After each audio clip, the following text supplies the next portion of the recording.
Halo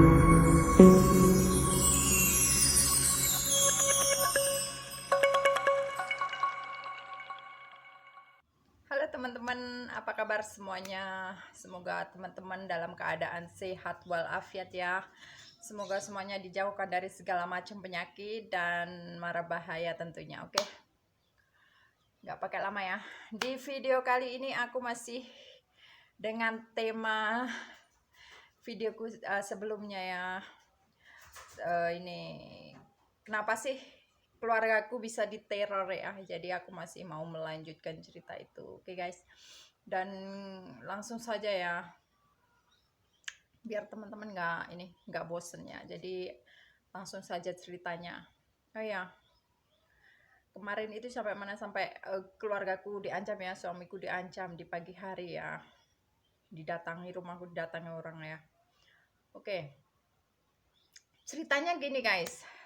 Kalau kemarin aku nggak nyebutin kapan sih kejadiannya gitu ya. Jadi kejadiannya itu baru-baru ini guys. Jadi minggu-minggu kemarin itu ya.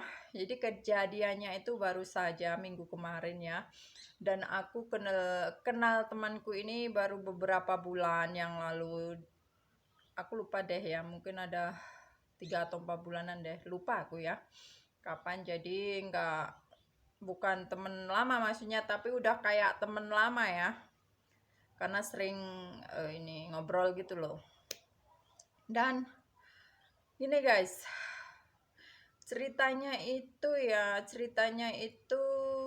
temenku ini ditipu ya sama orang Nepal yang mengaku masih bujang lapuk maksudnya. Kenapa aku bilangnya bujang lapuk ini, karena ini umurnya ini udah over guys, sudah melampaui batas rata-rata orang berumah tangga ya. Umurnya itu udah 45-an ke atas. Kalau ngakunya bujang itu agak uh, ini agak membingungkan ya. Ada sih ya, itu tadi bujang lapuk ya. Mungkin kalau duda gitu mungkin masih bisa dipercaya ya. Kalau belum nikah itu agak kayak gimana gitu. Tapi ada juga sih yang belum menikah itu. Dan kebetulan temanku ini ditipu sama cowoknya ini kalau dia masih bujang, tapi di akhir cerita itu udah punya anak dan istri gitu loh.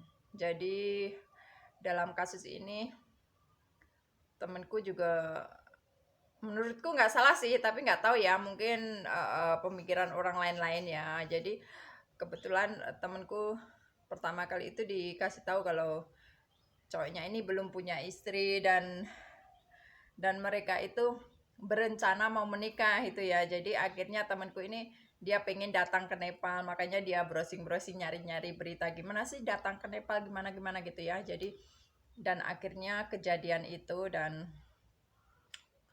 keluarga dari istrinya cowoknya temenku ini ya, itu ngamuk-ngamuk guys. Dia ngamuk-ngamuk kemana-mana ya, ngamuk-ngamuk kemana saja itu. Mereka itu banyak banget orang yang diamuk, dipitnah, dituduh gini gitu ya. Dan termasuk aku sendiri ya, dituduh pakai akun Facebook palsu, aku ngaku orang lain dan sebagainya itu. Sampai mereka itu mau lapor polisi dan ngancam-ngancam guys. Tapi mereka itu mau lapor polisi ya. Kalau lapor polisi aku malah ini seneng guys. Jadi katanya mereka ini kalau nanti mau dilihat IP wifi mu sama HP mu dilihat. Nah, kalau seperti itu malah kita ini bahagia guys. Kita bahagia ya. Kalau sampai dilihat dari HP sama wifi, IP-nya apa, IM HP-nya apa, kalau punya aku dan punya suami itu gimana, apa nomornya berapa itu ya. Jadi ketahuan kita ini bohong atau enggak kalau kita ini benar-benar bukan orang yang mempunyai Facebook palsu itu ya. Jadi kita bisa lapor balik, maksudnya kita bisa melaporkan kalau kita sedang difitnah dan orang itu mencemarkan nama baik kita dan sebagainya gitu ya. Jadi kita benar-benar nggak takut ya, untungnya kita ini nggak takut. Cuma dalam hal ini kita pengen tahu sebenarnya gimana.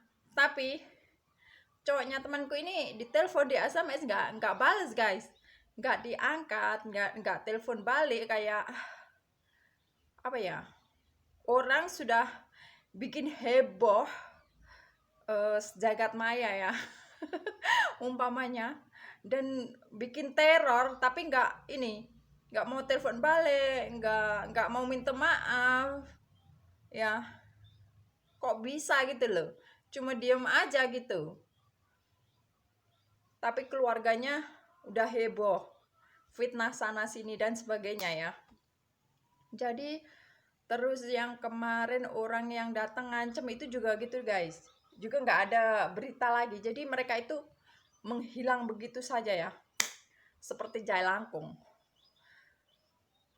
Mereka cuma ngamuk-ngamuknya ke temanku ya, dia ngamuk-ngamuk ke temanku, dan terus aku bilang ke temanku, kamu ngomong gini seperti ini aja, ngapain juga aku pakai Facebook palsu ya. Kalau pengen mereka terkenal, aku bisa aja langsung aja upload foto-foto apa itu sebagainya, itu langsung aku upload aja ke YouTube dan bisa di-share kemana-mana. Ngapain juga pakai capek-capek pakai Facebook palsu itu intinya.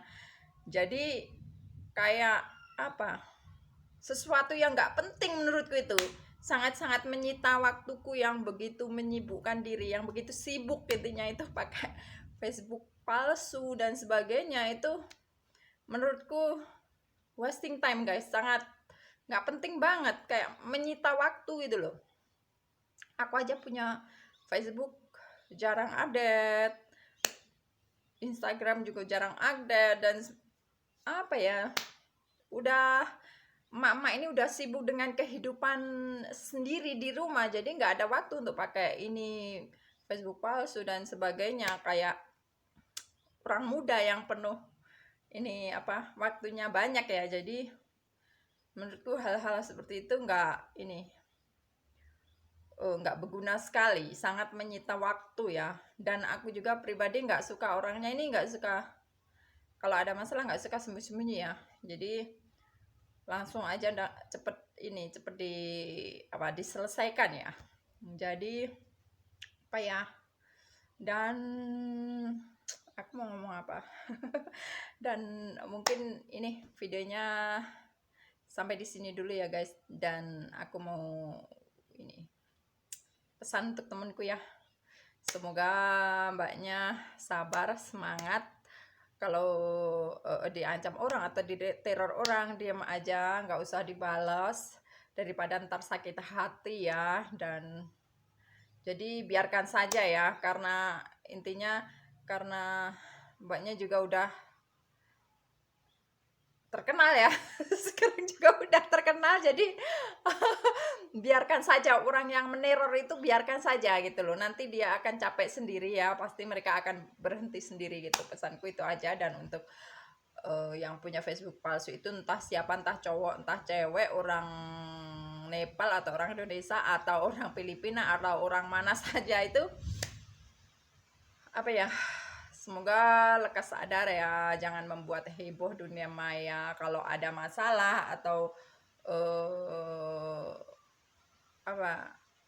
kalau ada masalah cepet diselesaikan.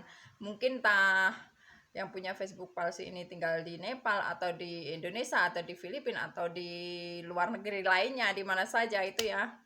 Kalau tempatnya itu masih bisa terjangkau dan dijangkau, itu segera ditemui saja ya. Jadi mau marah, mau ngomong apa, komplain apa, itu biar bisa terselesaikan. Dan untuk yang punya masalah ini ya, semoga jangan kekanak-kanakan ya, udah tua.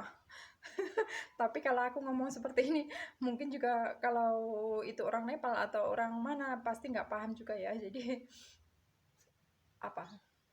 nggak berguna kayaknya. Dan untuk ini teman-teman Indonesia lainnya ya, kalau punya pasangan orang Nepal, entah orang luar negeri mana lagi, daerah mana lagi, di statusnya itu dilihat dulu guys, bener-bener dilihat statusnya itu ya, jangan sampai salah pilih orang. Maksudnya oke, statusnya penting banget, pekerjaan dan sifatnya, keluarganya gimana, semuanya harus dilihat, oke. Semuanya harus clear, itu menurutku bener banget ya. Apa? Nih penting banget. Oke, mungkin videonya sampai di sini dulu. Mungkin besok-besok akan aku sambung lagi dengan tema lainnya. Oke, terima kasih teman-teman supportnya. Bye bye.